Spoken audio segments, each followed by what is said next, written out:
DW Inside Europe. I didn't want to add to his stress because I know that it should be like super stressful for him, and he worried about the situation also for me, for our baby. Even like with these handcuffs, he tried to calm me down. He repeatedly tell me like, don't worry, everything will be okay. Hello and welcome. I'm Kate Laycock in Germany. On today's programme, a conversation with the wife of jailed Azerbaijani journalist Farid Mehralizada. Then, another new Prime Minister in France, but how long will this one last? And Germany's Chancellor loses a no-confidence vote on purpose. All that, plus an intensely Norwegian concession to Christmas.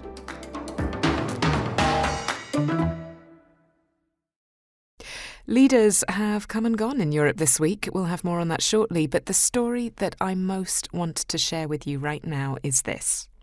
A few weeks ago on this programme, you might remember that we spoke to Human Rights Watch's Georgi Godja about a report documenting what the NGO describes as an escalating crackdown in Azerbaijan, in which activists and journalists are being arrested on bogus charges. The report documents 33 cases, 20 of them involving alleged money smuggling.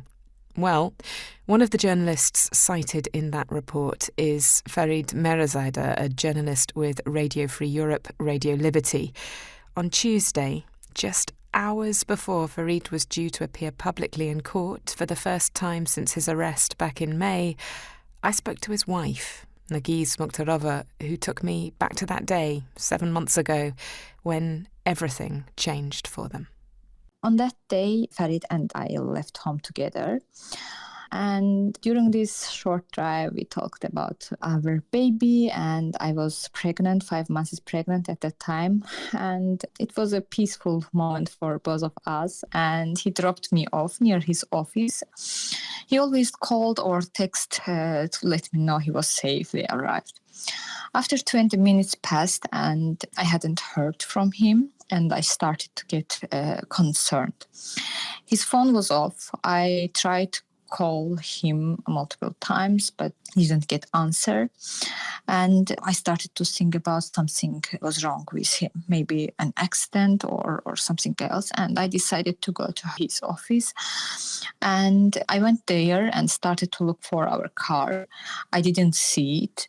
And after that, I found someone from his office and asked, "Do you see Farid today?" And they said me he didn't go into work that day. And after this, I called the police immediately and I report him missing.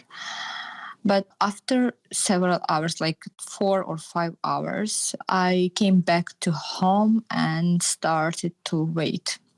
And around 1 p.m., Farid came back home, but with approximately 8 policemen.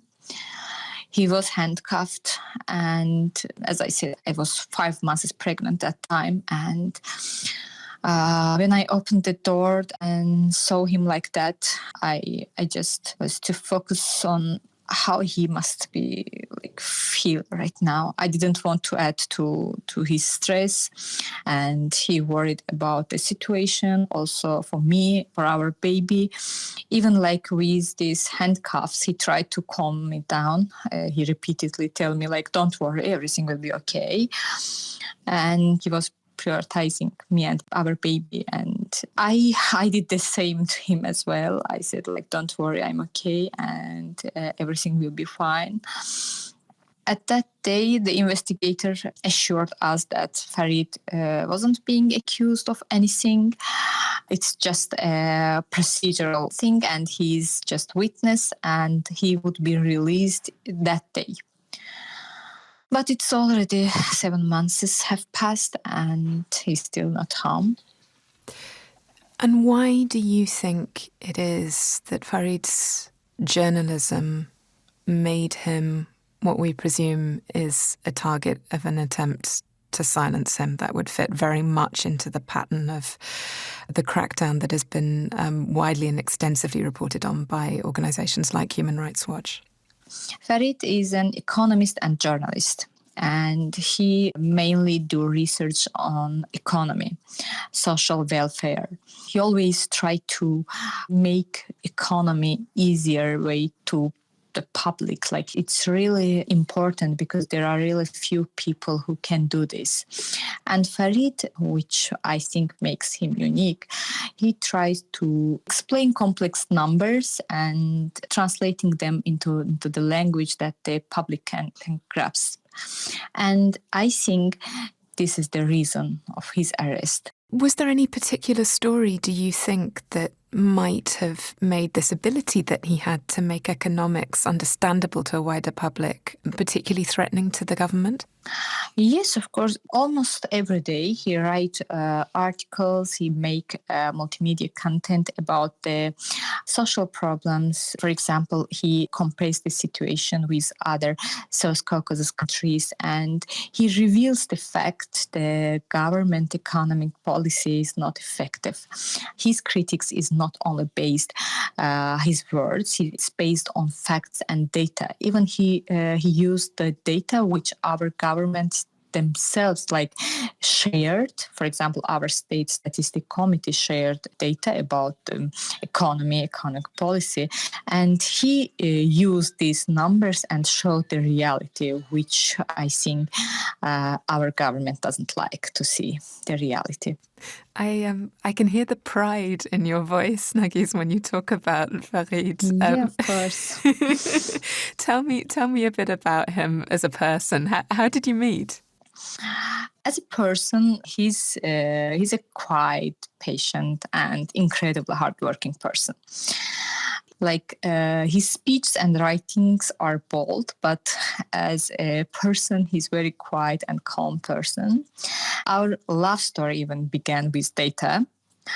When Farid found out I was a women's rights researcher, he started gathering information and sharing it with me.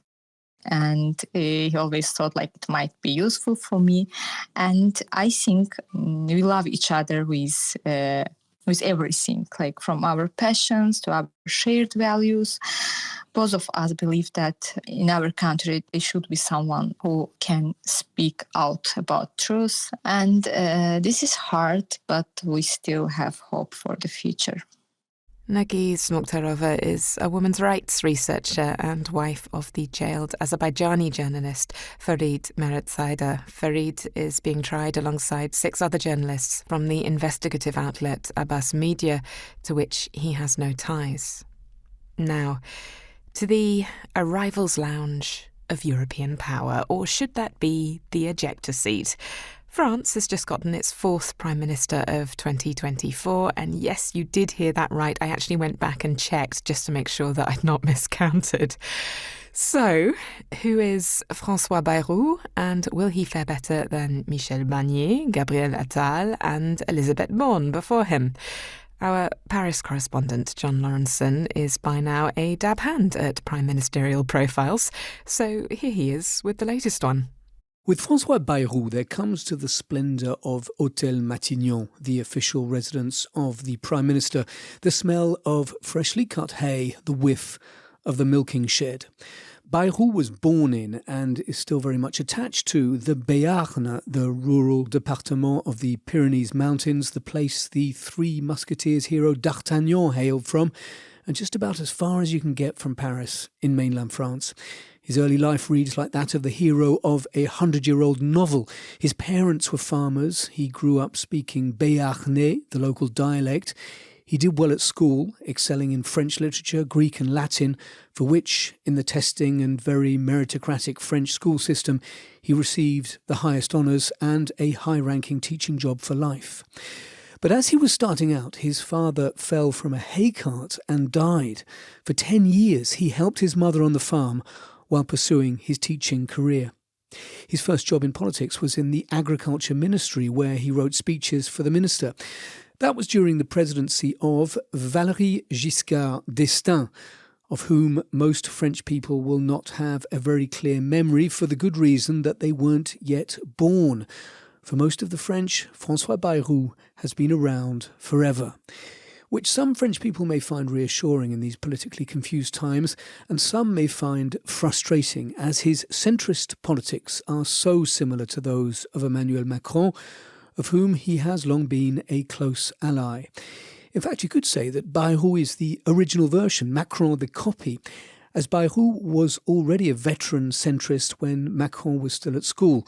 But attention, just because Bayrou's a centrist doesn't mean his politics lack colour or are even particularly moderate. Bayrou has held most forms of elected office at one time or another. He's been a presidential candidate not once, not twice, but 3 times. During all of this time, he's stood out for worrying about the national debt and being pro-European to the extent of wanting to see Europe become a federal state a bit like the USA. He's also a practicing Catholic, which again is something very rare among French politicians. Which of course doesn't mean that he hasn't ever sinned. The reason his stint as Macron's first justice minister only lasted a few weeks is that he was implicated in a fictitious job scandal. Just like Marine Le Pen and other members of the National Rally, Bayrou's centrists were accused of funneling European money destined to pay European parliamentary assistants to helpers who were in fact working on national politics in France. Though unlike Le Pen, Bayrou was cleared of all charges earlier this year. On the subject of sin, he has the reputation of being remarkably bad-tempered. In fact, reportedly, Macron only made him prime minister after Bayrou had a fit because he intended to nominate someone else. He has a history of violent bust-ups with political allies. In a similar vein, his most famous moment was perhaps when, on the campaign trail in Strasbourg, he slapped a 10-year-old boy around the face for allegedly trying to pick his pocket. Will he last longer than his predecessor, Barnier? Being a centrist may make it easier to find a working coalition. His faith will be more than necessary. Perhaps it'll be useful to a veiled threat of violence if his future coalition partners step out of line. John Lawrenson, DW, Paris. I have to say, I do think that German politicians can count themselves lucky that John Lawrenson has the Paris beat, because there was much to satirise in Berlin too this week, as German Chancellor Olaf Scholz lost a no-confidence vote on purpose in order to clear the way for new elections in the new year. This follows the collapse of the German coalition on that fateful Wednesday in September when Donald J. Trump won the US presidential elections. Set up like that, you would be forgiven for thinking that it was events across the Atlantic that were to blame. But oh no, the causes were much closer to home and had been a long time coming. To understand them, we have to talk about the FDP. Never heard of them? Well, they are a small, and I really do mean small, market liberal party that was until recently the junior partner in the governing coalition. Or at least they should have been. Here's an extract from an end-of-year conversation that I had with our political correspondent, Thomas Sparrow. It's actually interesting to look at the FDP, because you would think that the problems in Germany, in German politics, were caused by some of the big parties. But actually, the analysis that's being discussed in Germany in recent weeks is that it was actually this small party that planned the collapse of the German coalition. And in fact, there was a document, here in Germany they call it the D-Day document, that was published by the FDP, where apparently where they planned in great detail how that coalition could actually collapse, and using war rhetoric and war terms like D-Day and battle and things like that. I mean, Thomas, I have to stop you there, because, I mean, the language of this document, it was extraordinary. I mean, it's the kind of military language that we're used to hearing from the far-right AfD party when it talks about its political strategy. But to hear it coming from a small party that would think of itself as centrist, something's happening here, right? It's not just me. This is significant. It's odd. It is, and on 2 levels. Not only because of the content, the fact that they had this document where step by step, in a meticulous way, they had planned the demise of that 3-party coalition, with the Social Democrats, the Greens, and the FDP, that had been the coalition that came as a result of the elections in 2021. That's one side of the story, why it's problematic. But the other side is the language that was used. You mentioned it. Speaking of a D-Day scenario and measures, and that was only one of the terms that was used in this document. That's something. They also mentioned, for example, the start of an open field battle against the coalition partners. And I just want to say that in German, the German for battlefield is Schlachtfeld, so literally translated slaughter field. Like it's got a real sort of violent kick to the language that I think gets lost in translation a bit. Absolutely, and just imagine then what that means also in a country like Germany, with Germany's history, with Germany's sensitivity, just having a document from a party that is in government, member of the government coalition, having this kind of document with this kind of language, it is something that created a huge discussion in Germany and that has badly affected the FDP's reputation. The question that many are asking for 2025 is what that will actually mean, on the one hand, for the FDP, if they will actually manage to enter the next parliament above that 5% threshold, and also what will happen to the FDP leader, Christian Lindner, who was the former finance minister here in Germany. He's still in his position. He's still leading the FDP. The question is how long that will be and if he will manage to still lead the party for a long time. He was the minister, the finance minister, that was sacked by German Chancellor Olaf Scholz that Wednesday that you were referring to when the government coalition collapsed. Right, okay. So questions about the FDP, questions about Christian Lindner, and you know it says so much, doesn't it? That here we are, we've got the German coalition has collapsed. We're on the brink of new elections. We're talking about a party that may not even make it into parliament. Even now, they are dominating the discourse. Absolutely, they are dominating the discourse, and it has drawn a lot of criticism that the focus is now on the FDP and not on some of the topics that Germans are more concerned about, because basically there's been this sort of haggling, infighting for a very long time, and there are many people in the country that are truly concerned about the political and economic situation and that would rather prefer that the political discussion focus not on a specific document by the FDP, or at least not only on that document, but also on some of the major challenges that our country is facing. We're talking here about people stressing in a recent nationwide poll that they are absolutely concerned about German economy, that they're concerned that prices will go up so much that they won't even be able to pay their bills, that they're concerned that when they get to an old age, they will have problems to pay the bills also then. So we're not talking just about political infighting. People are really concerned about the economic situation, and they would like those problems to be discussed and not only the political infighting among parties.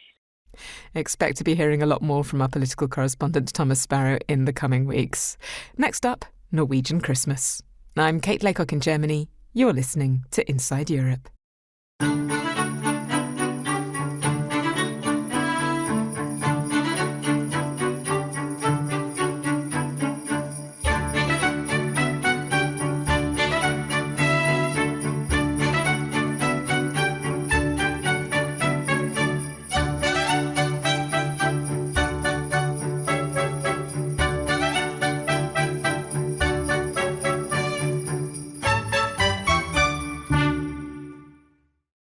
Our Norwegian-born correspondent, Lars Bavanger, sent me an introduction to our next piece, which I am sure went into considerable detail about the cultural significance of various Norwegian seasonal beverages. But I am going to cut straight to the subtext, which is, 'tis the season to be merry, and where better than a Norwegian Christmas market to find your festive mojo. Over to Lars. Trondheim's annual Christmas market certainly puts you in the mood for some seasonal treats. Here you find the best local produce from the forests to the fjord.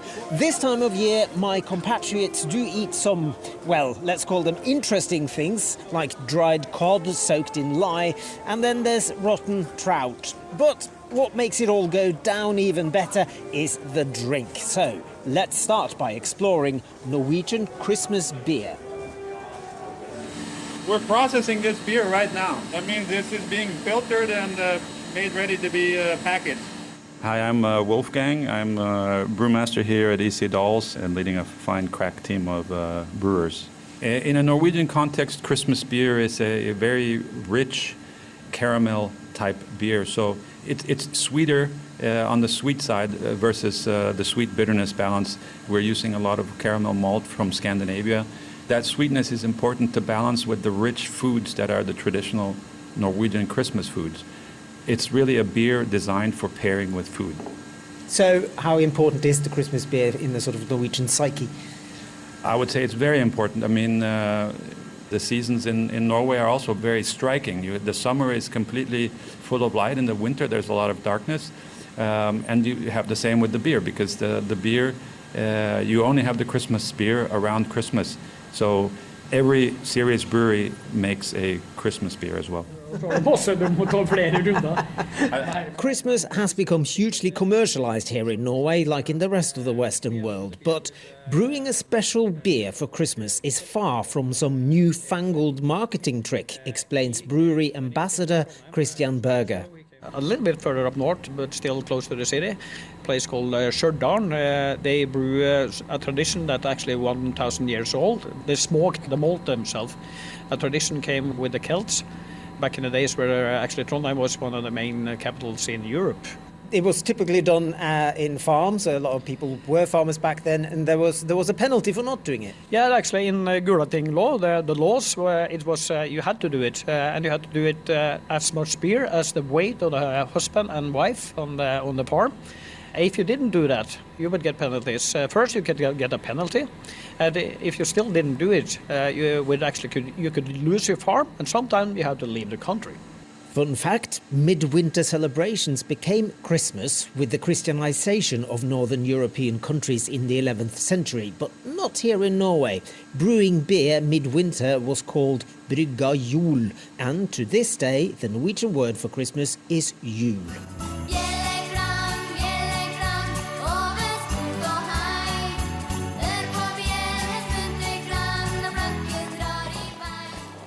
Man cannot live off beer alone, of course, and that's why Christmas beer is usually accompanied by a potato-based spirit called akvavit. I'm on my way to Bakklandet Skysstasjon, a cafe and bar with Trondheim's largest selection of the tipple. Norwegian aquavit is geo-protected, just like cognac and champagne. Anders Vattengård is the bar's spirit sommelier and one of Norway's top aquavit experts. It has to be made out of at least 95% Norwegian potatoes. It has to have ABV of 37.5 at least, and it has to be made with either caraway or dill as spice. And then it has to be matured at least 6 months in the casks. If you want to stay off the alcohol, there are plenty of alcohol-free Christmas beers to choose from now. And the most popular Christmas drink by far is not alcoholic at all. While Norwegians drink 5 million litres of Christmas beer, they down more than 15 million litres of julebrus, or Christmas soda, a sweet, berry-tasting fizzy drink. That's around 3 litres for every single Norwegian. Personally, I love a good Christmas beer and an aquavit to help render the rich belly pork dish I make for the season. But I also brew my own beer. After all, I don't want to risk losing the farm. Lars Bevanger, DW, Trondheim.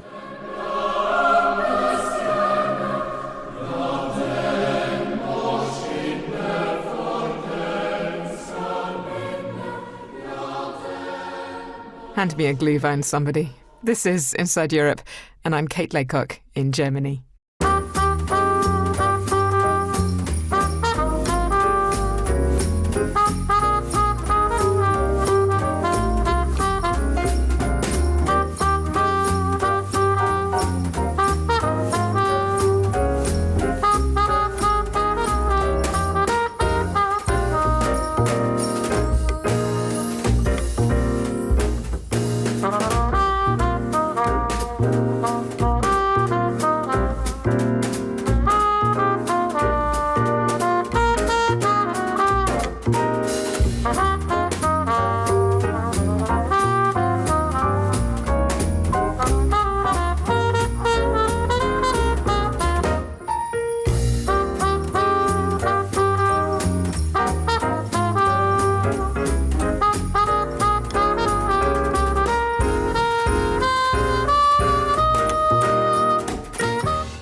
You're listening to Inside Europe. I'm Kate Laycock in Germany, and I am going to preface the following part of the show with a double disclaimer to my family and to my employer.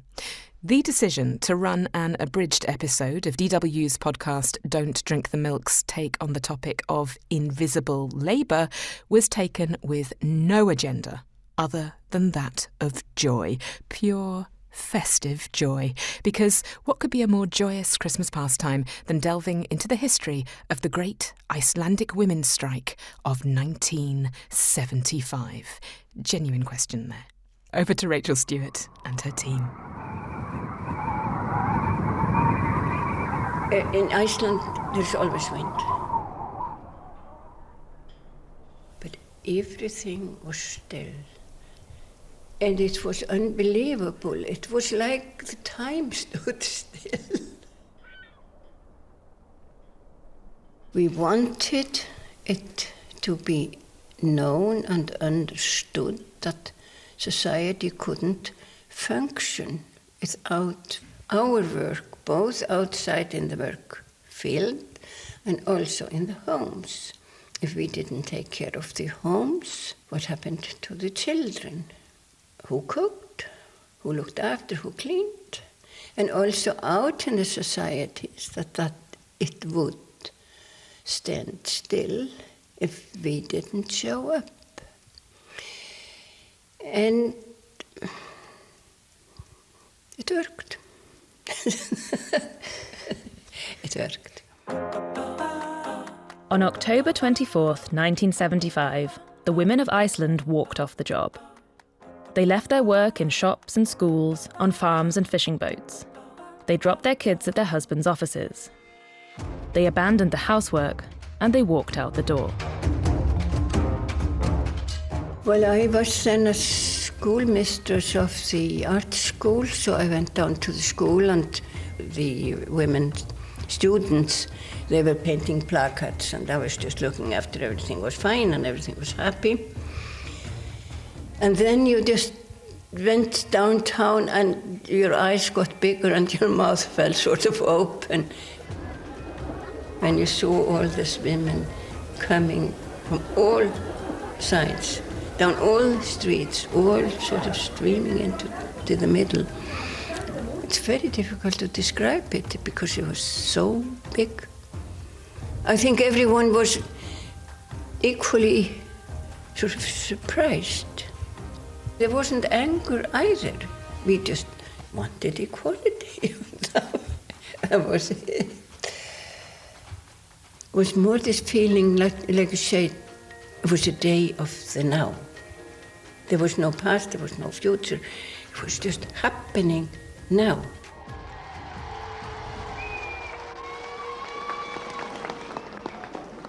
Hvað veldur þessu mikla áhuga á þessum degi? 1975, I'm 11 years old. I was very short and, so it was kind of overwhelming to be in this sea of people. And I remember just my mom being there and us being there together. It was an amazing feeling because such a crowd I had never seen in my life. I do remember them singing the song, Áfram stelpur, Go Girls. Áfram stelpur standa á fætur, slítum allar gamlar rætur, 1000 ára kvennakúgunar. It just blew a spirit into your chest. I mean, I woke up the next day and I just thought, oh, okay, everything's gonna change. Atkvæði eigum við í hrönnum, komum pólitíkinni í lag, sköpum jafnrétti og bræðralag. This is Don't Drink the Milk, the curious history of things. I'm Rachel Stewart. Today, what happens when women refuse to do invisible work and say, enough is enough?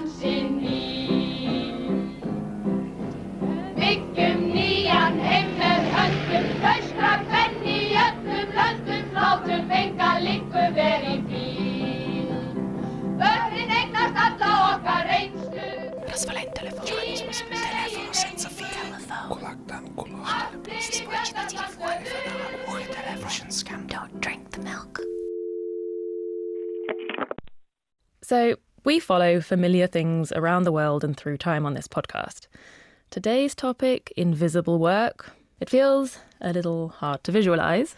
So, Sam, can we really count this as an everyday thing? Yes, all day, every day, all around us.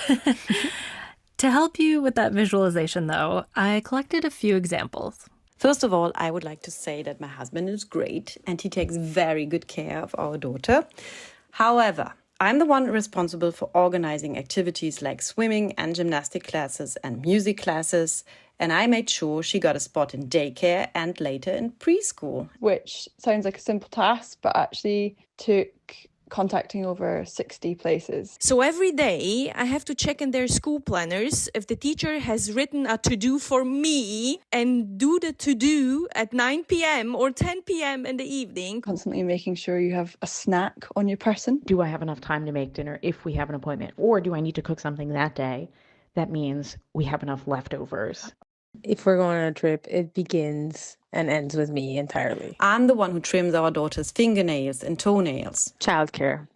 Fill the gaps with grandparents or babysitters or both. Agreeing to support colleagues with things beyond my job description because it feels like the right or kind thing to do. What clothes does he need for the upcoming season? Buying new clothes. Organize, clean out, just get rid of. Planning of birthdays, planning of play dates. I haven't even thought about holiday shopping. I don't actually write to people on their birthdays, but I do remind my partner to write them. Thanks to everyone who added another task to their mental load and sent us those voice notes. It's known as the second shift, the mental load, invisible work, invisible labor. Someone who's thought a lot about this in her own life and for the rest of us is author and lawyer Eve Rodsky. My favorite term was actually coined by a sociologist named Arlene Kaplan-Daniels, and she called the unpaid labor of women invisible work. And why I loved her article so much when I discovered it was that she argued that this work is intentionally invisible. The work of the home and raising a family, which in the US women do 2/3 or more of, and globally as well, it's even worse. She argued that that was intentionally invisible because visibility equals value. And if you valued this work, then it would be too expensive and the women would stop being the social safety net of America. Yeah, because I don't know if you noticed, but that list we just heard came entirely from women.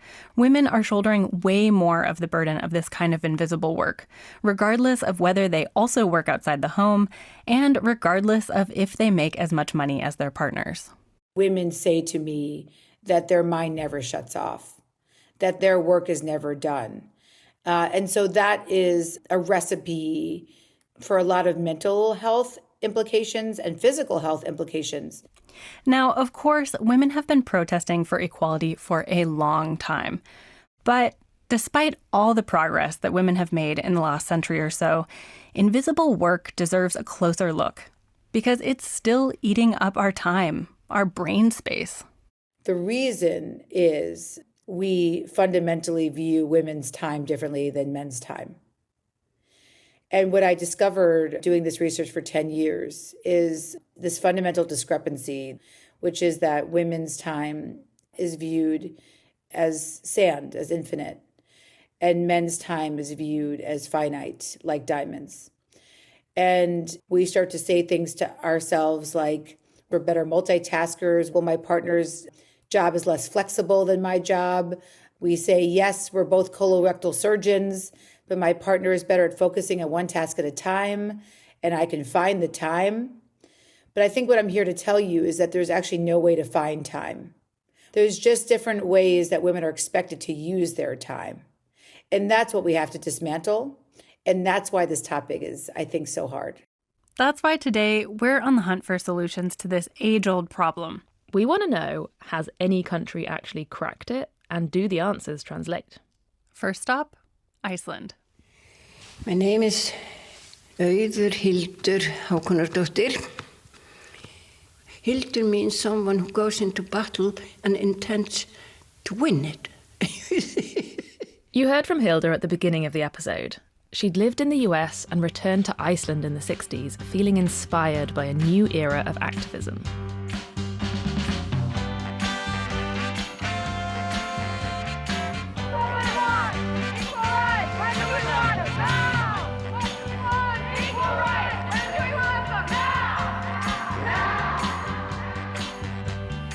When I came back, I knew you could change things. And I saw how some of the old things were just frozen and not necessary. She wasn't the only one who saw things this way. Left-wing feminist groups calling themselves the Red Stockings were popping up in the US, but also in Denmark and other Nordic countries. Inspired, Hilda and other women brought the Red Stockings idea to Iceland. I heard an announcement in the radio. Women in red stockings, come down to Hlemmur, which is not far away from here, in your red stockings. And I thought, wow, what is this? That's where my new life started. Well, my name is Guðrún Ágústsdóttir, and we have this system that we take our second name after our father. My father was August, so I'm his daughter. And I'm 77 years old, will soon be 78. At the time, Gudrun was 22, married and pregnant with her second child. She was working a low-paid airline job, and change was in the air. And everything was happening all around the world. In the States, you know, the Vietnam War, in France, the students. We wanted to make a revolution. We wanted to change the world. And I cannot bear the thought of going in my mother's and my grandmother's footsteps. I want to be part of this society, an active part, and I want to live in a country where women are respected. Part of this revolution needed to begin in the home. Icelandic women were shouldering most, if not all, of the household burden. And at no point was that more obvious than during the holidays. The day before Christmas, we went downtown. People were shopping and the housewives were sort of nervous. Will I be able to make all the food? Wrapping presents, preparing dinner, baking treats, hosting family. We, the Red Stockings, were giving out pamphlets that said, is this our Christmas? Is this how we want to spend Christmas? Tired beyond repair, or why do we do this? But pamphlets alone wouldn't quite capture the public's attention. The Red Stockings wanted to do something shocking. So they made a life-size doll dressed as a housewife and crucified her on a Christmas tree. And we were not very popular. They said, there's nothing holy in your life, not even Christmas. And we said, Christmas can be holy, but that doesn't mean that women have to work so hard that they can't enjoy Christmas. Well, this doll, a young guy, you know, they were trying to tease us or something. He lifted up the skirt of the doll, and then one of us said, "What are you doing? This is your mother." And he jumped back. In fact, many of the tactics used by these women to gain attention and cause a stir involved a good dose of humour. But not everyone found it so funny. Like feminist movements before and after, the Red Stockings copped a fair amount of backlash. People said, you go too far, you are far too rebellious, but we wanted to be. We wanted everybody to notice what we were doing. That was the only way to change Iceland. One thing that clearly needed to change in Iceland was respect for women and the work they were doing. Work that went unnoticed and undervalued, inside and outside the home. Many men said, our work is so much more important than yours, so much more. And then we said to each other, what can we do to change this? How can we make men see that Iceland is impossible to run? Everything will collapse if we walk out. And so we did. At a women's conference in Reykjavik in 1975, a plan was hatched for a strike. For women to walk out on their household responsibilities, their parenting duties, and their partner's expectations. For this kind of strike to be a success, it had to be big. This should not be a small group from the Red Stocking movement. We needed every woman from every party. We need you all, we need you all. But there was a problem for some of the conservative women. They don't like the word strike. And then a very small woman, she just stood up and said, "What about calling it a day off?" And she smiled, and everybody smiled. Yes, so that was how we could unite. So the women took the day off. Although it's hard to verify, estimates suggest that an incredible 90% of Iceland's women took part. Just to put that in context, the Women's March in the US in 2017 saw an estimated 1.3% of the population take part. And then, so here we have the sort of Newsweek, the Herald Tribune. Oh, yeah. So women take off in Iceland. Icelandic women stage massive equality strike. From Canada, man laughed, but women strike, no joke. Raquel Adolfsdottir is showing us old news clippings from the day after the Women's Day Off. We're in the Women's History Archives, which she runs, and the headlines are pretty clear. This was a success. That was partly because this movement managed to reach women with different politics, different ideologies. Not every woman thought the same thing about abortion rights, for example, or whatever they came up with, but they could agree on that women should get better pay, and this is equal pay as men. That was a big issue, and their work should be valued, whether it be in the home or in the workforce.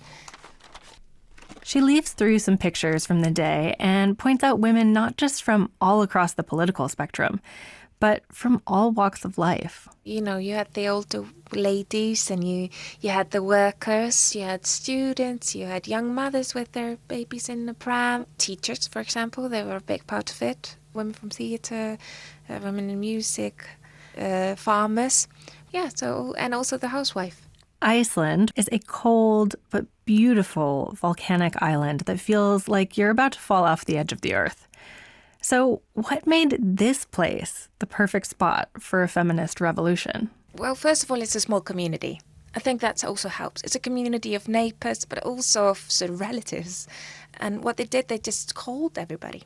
And they would just sort of knock on doors on the way there, be like, "Aren't you coming? Aren't you coming?" Women tapped their networks and reached out to every women's organization, from unions to knitting clubs. It was a true social network. And it paid off. Women in fishery work, they all left their workplace and got on a bus and sort of drove to Reykjavik to take part in the protest and sang songs along the way and so on. There were protests all over the country as well. So it was not just in Reykjavik, it was also in, Ísafjörður or Akureyri in the north or Egilsstaðir in the east. And how did the men react? Variously. Some had fun with it. They had daddy daycare centres set up at work. Hot dogs sold out because that's the easiest dinner you could prepare for your kids. Do you think that people actually believed it was going to be pulled off? No, I don't think they believed it would be so wildly successful.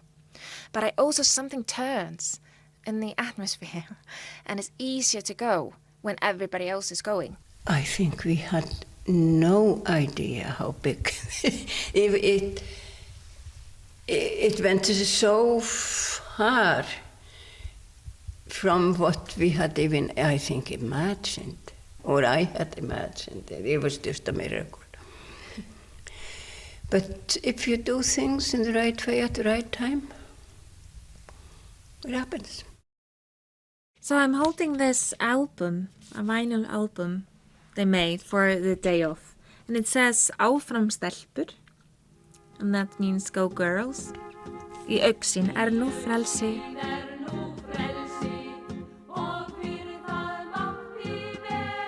There's that song again. I dare, I can, I will. Words that would become synonymous with the Women's Day Off in Iceland.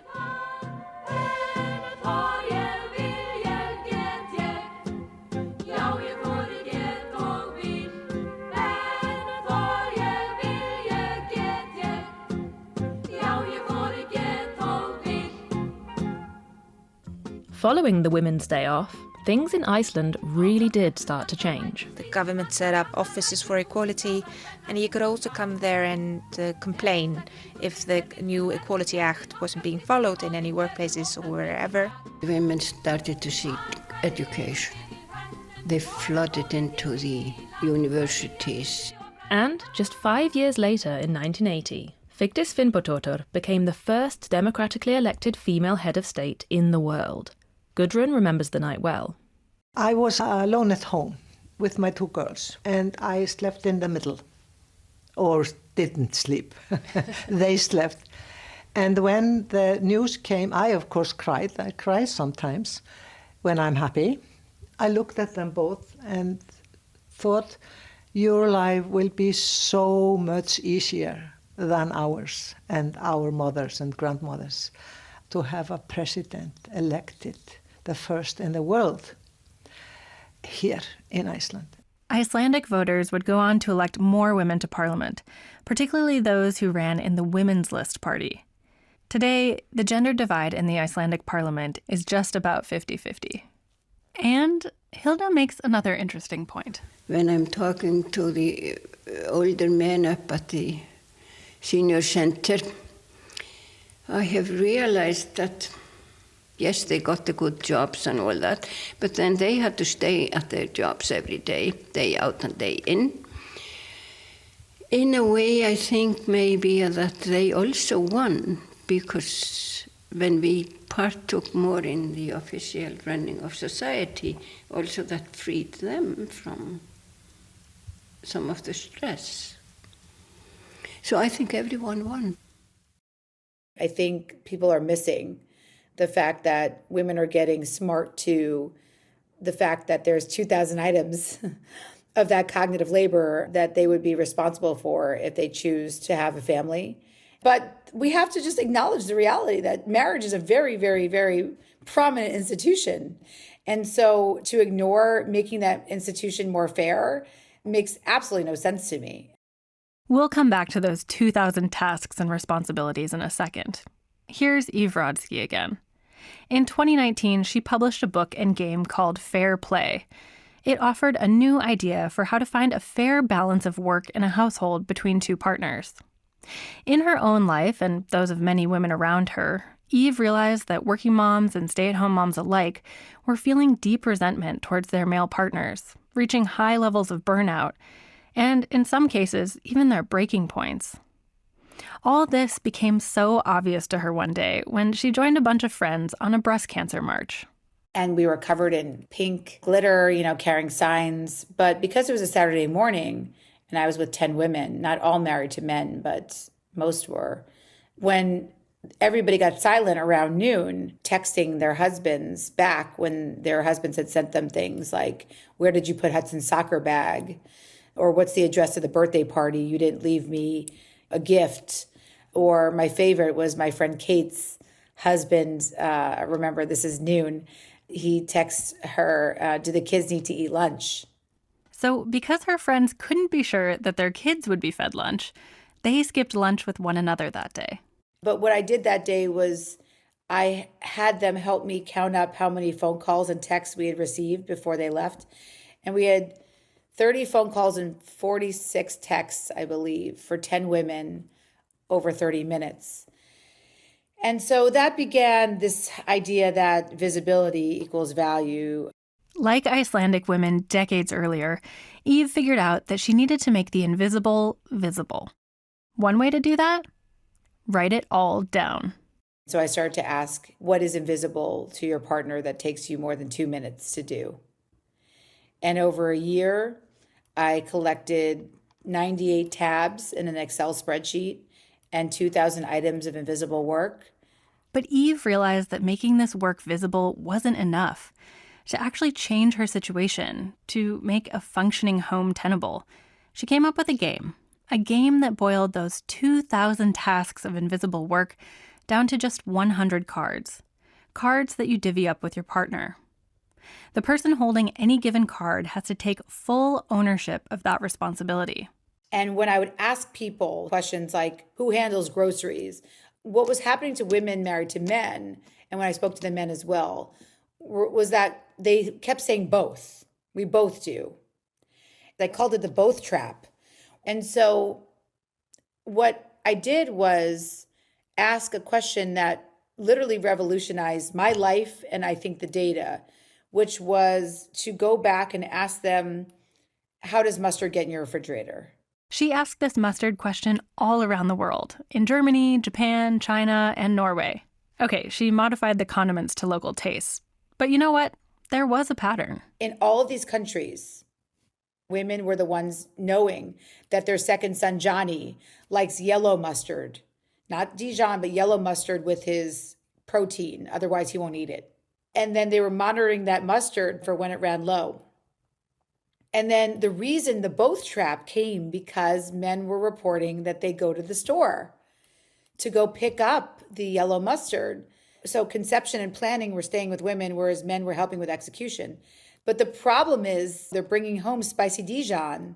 And so when that happens, women started to tell me, Eve, you have a fair play card called, estate planning. I'm not going to trust my husband with my living will. The dude can't even bring home the right type of mustard.